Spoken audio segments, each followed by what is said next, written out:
주님께서 여러분과 함께 또한 사제의 영과 함께 요한이 전한 거룩한 복음입니다. 주님 영광 받으소서. 그때 예수님께서 제자들에게 말씀하셨다. 아버지께서 나를 사랑하신 것처럼 나도 너희를 사랑하였다. 너희는 내 사랑 안에 머물러라. 내가 내 아버지의 계명을 지켜 그분의 사랑 안에 머무르는 것처럼 너희도 내 계명을 지키면 내 사랑 안에 머무를 것이다. 내가 너희에게 이 말을 한 이유는 내 기쁨이 너희 안에 있고 또 너희 기쁨이 충만하게 하려는 것이다. 이것이 나의 계명이다. 내가 너희를 사랑한 것처럼 너희도 서로 사랑하여라. 친구들을 위하여 목숨을 내놓는 것보다 더 큰 사랑은 없다. 내가 너희에게 명령하는 것을 실천하면 너희는 나의 친구가 된다. 나는 너희를 더 이상 종이라고 부르지 않는다. 종은 주인이 하는 일을 모르기 때문이다. 나는 너희를 친구라고 불렀다.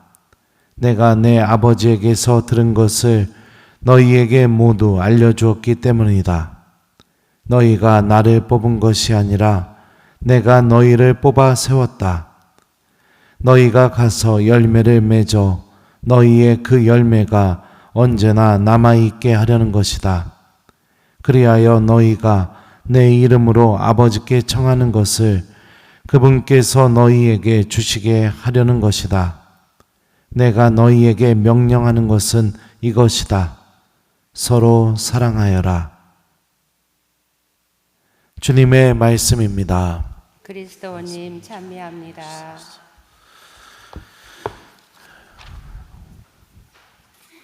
오소서 성령님, 내가 너희를 사랑한 것처럼 너희도 서로 사랑하여라. 안녕하세요. 예, 여러분들 연휴인데 어떻게 성당에 오셨네요? 예? 그냥 시원하게 미사 빠지고 고해성사 한번 보고 다음 주에 오시지 그러시오. 예? 왜 하시오?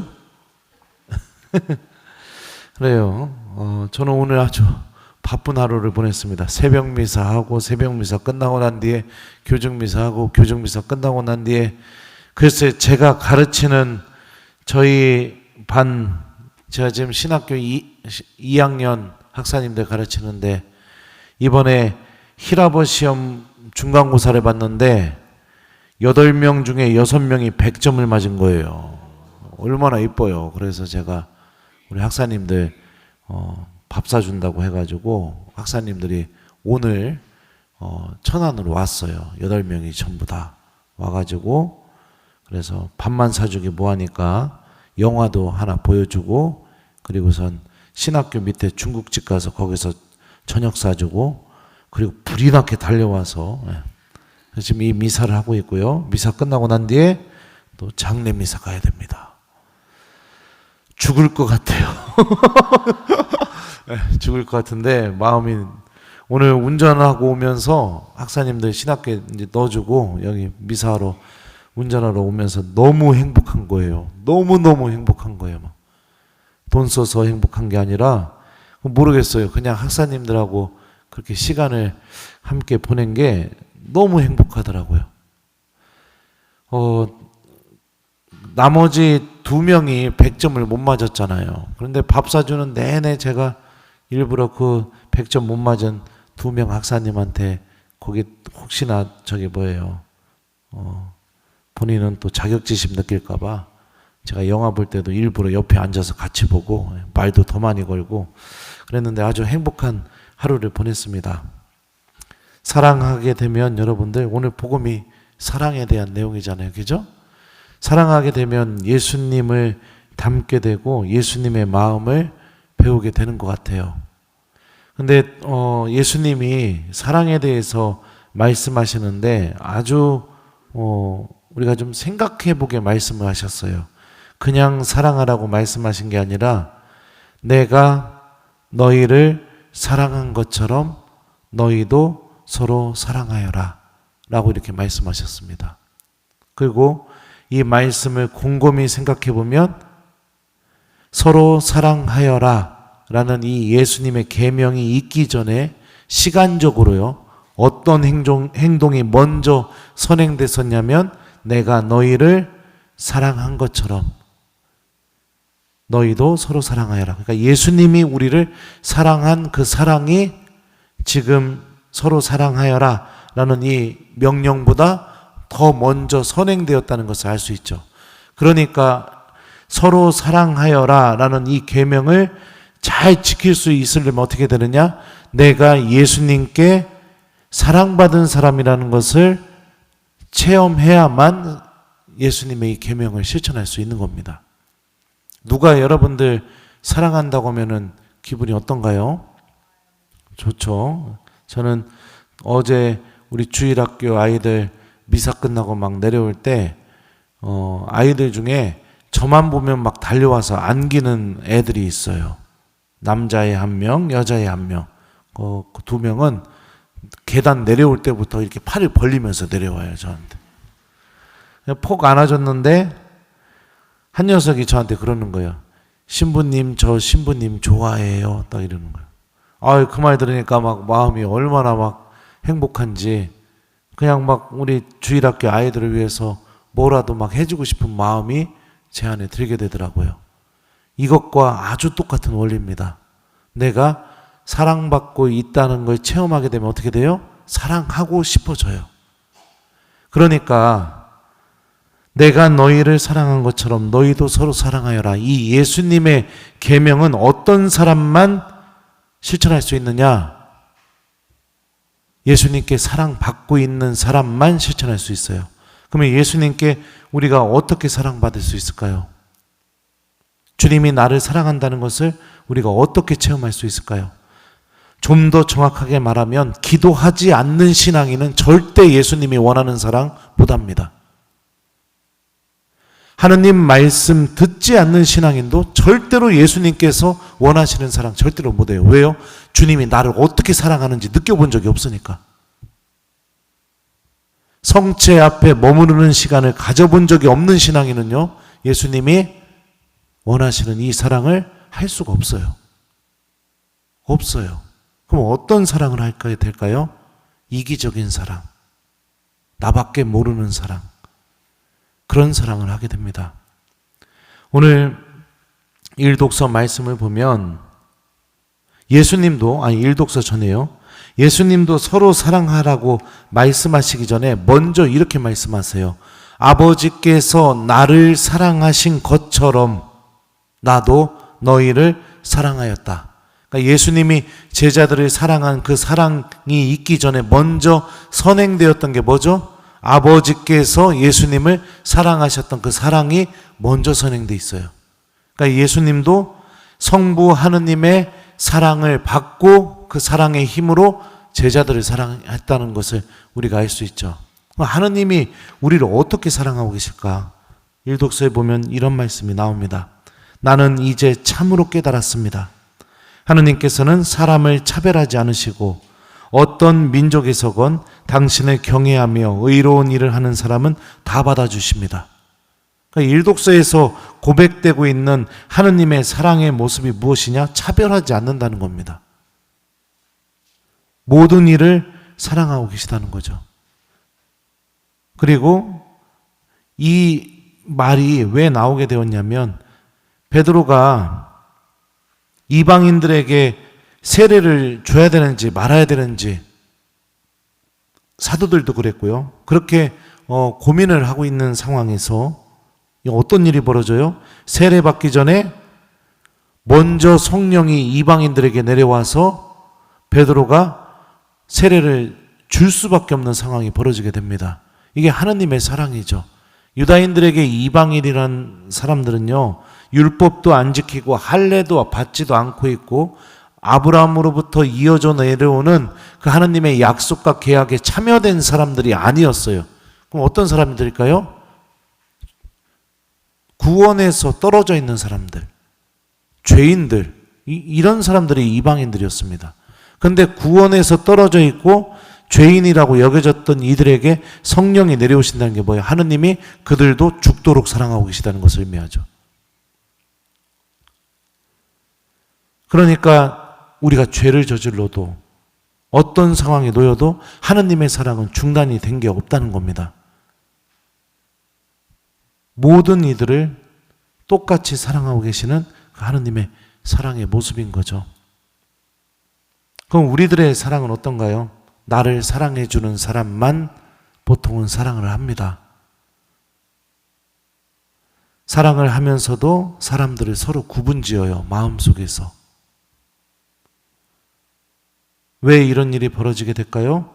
내가 하느님으로부터 사랑받은 체험이 없기 때문입니다. 오늘 이독서 말씀도 보죠. 그 사랑은 이렇습니다. 우리가 하느님을 사랑한 것이 아니라 그분께서 사랑하시어 아드님의 사랑을 당신의 아드님을 우리 죄를 위한 속죄제물로 보내주신 것입니다. 오늘 요한 사도는 하느님의 사랑이 어떤 사랑이냐? 우리가 하느님을 사랑하기 이전에, 그러니까 우리가 먼저 하느님을 사랑한 것이 아니라 하느님이 먼저 우리를 사랑하셨다고 얘기하고 있습니다. 그러니까 누가 나에게 잘해주고 나를 사랑해 줘야만 사랑하는 사랑이 아니라 먼저 사랑하는 사랑. 그리고 그 사랑의 핵심이 뭐죠? 당신의 아드님을 우리 죄를 위한 속죄제물로 보내주셨다. 희생시키는 사랑, 살리기 위한 사랑. 예수님을 속죄제물로 보내주셔서 예수님이 어떻게 되셨죠? 여기 제대 앞에 보이는 이 십자가처럼 우리를 살리기 위해서 가장 소중한 것을 내어놓는 사랑, 살리기 위한 사랑. 이게 하느님의 사랑이죠. 근데 많은 사람들은 이런 사랑 하지 않습니다. 나밖에 모르는 사랑을 하게 되죠. 그러니까 사랑을 하면 할수록 어떻게 될까요? 처음에는 막 너무 좋아가지고 막 사랑하고 난리가 났는데 시간이 지나게 되면 둘 중에 한 명은 누군가가 주인이 되려고 해요. 그 관계 안에서. 내 생각대로 움직여줘야 됩니다. 나를 기쁘게 해줘야 돼요. 내가 원하는 대로 행동해야 돼요. 그러면서 나를 사랑하는 사람이 어떻게 됩니까? 시간이 지나면 지날수록 지쳐서 떨어져 나가게 만듭니다. 결국에는 어떤 사람으로 만드는 걸까요? 종으로 만들어버리는 거죠. 종으로. 내가 원하는 대로, 내 생각대로, 내가 바라는 대로, 내가 기뻐야 되고, 그렇게 그거 다 안 해주면은 난리가 나게 되고, 종으로 만들어버리고 있는 거죠. 희생하고, 먼저 사랑하고, 먼저 다가가고, 먼저 대화하고, 먼저 함께 있어주고, 안 해요, 절대. 누군가가 나에게 먼저 해주기만을 바라죠. 오늘 복음을 보면 예수님이 이렇게 말씀하셔요. 나는 너희를 더 이상 종이라고 부르지 않는다. 종은 주인이 하는 일을 모르기 때문이다. 나는 너희를 친구라고 불렀다. 이게 하느님의 사랑의 모습이죠. 사랑하면 할수록 친구가 된다는 건 뭐예요? 나와 동등해지는 관계를 맺는 사람이 친구죠. 우리는 어떤 사랑을 하고 있나요? 하느님도 어떻게 사랑하고 있나요? 또 이웃들도 어떻게 사랑하고 있나요? 예수님께서 바라시는 그 사랑을 우리가 삶 안에서 실천해 나가기 시작하게 될 때 우리들은 예수님의 사랑 안에 머물게 되고, 그리고 우리들의 만나는 모든 이들도 주님께서 말씀하신 대로 예수님께서 주시는 그 기쁨이 우리 안에서 충만해지고, 그리고 또 그 기쁨이 더더욱 커지게 될 겁니다. 우리들을 만나는 이들도 그렇게 되겠죠. 사랑이 회복되어야 됩니다. 본래의 모습대로요. 누군가가 종이 돼버리게 만드는 사랑, 죽고 싶게 만드는 사랑, 다가갈 수 없게 만드는 사랑, 계속해서 상처만 주는 사랑, 나밖에 모르는 사랑, 그런 사랑을 하게 되면 사람은 생명을 누리면서 살 수가 없습니다. 오늘 생명주일이기도 하죠. 그런 사랑 때문에 빛을 보지도 못하고 세상에 태어나지 못했던 수많은 아기들이 존재합니다. 그런 사랑 때문에 오늘날 어떻게 되죠? 우리 교우들이 돌아가시게 되면 여기 성전에서 장례미사가 드려진 적이 거의 없어요. 엄마 아빠가 죽어도 어떻게 합니까? 화장터부터 먼저 전화해요. 그것도 아침 일찍. 그게 무슨 의미겠어요? 장례가 내 부모님을 천국으로 보내드리는 마지막 순간이라고 생각하면 그런 행동을 할 수 있을까요? 빨리 끝내고 싶으니까.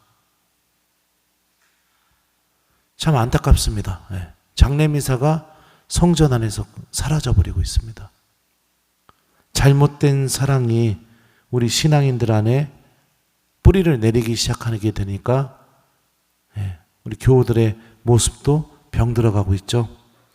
이 모든 것을 회복하려면 여러분들 하느님께 먼저 사랑을 받을 수 있는 시간을 마련하십시오. 기도하는 신앙인, 성체 앞에 머무르는 신앙인, 주님 말씀 듣고 묵상하는 신앙인, 미사를 소중하게 여길 줄 아는 신앙인, 이게 회복이 되어야 우리가 신앙생활 안에서 하느님의 사랑을 체험하게 되고 그 사랑을 이웃들과 가족들에게 실천할 수 있는 그런 예수님의 진짜 제자가 될 수 있습니다. 사랑은 노력하는 게 아니죠. 우리 사랑해봐서 알죠? 그냥 자연스럽게 내 안에서 막 하고 싶은 마음이 생기게 되잖아요. 더군다나 누가 나를 사랑해주고 있고 사랑받는 느낌을 받으면 더 사랑하고 싶은 마음이 솟아나게 되는 것처럼 여러분들 예수님께서 바라시는 사랑은 이런 사랑입니다. 이런 사랑이요. 천주교 신자니까 참아야지.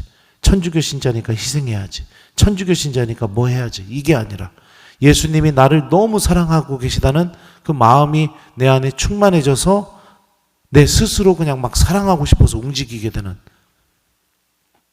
그런 사랑을 우리 보고 실천하라고 말씀하고 계시는 거죠. 그래서 숙제 드려요. 이번 한 주 동안 여러분들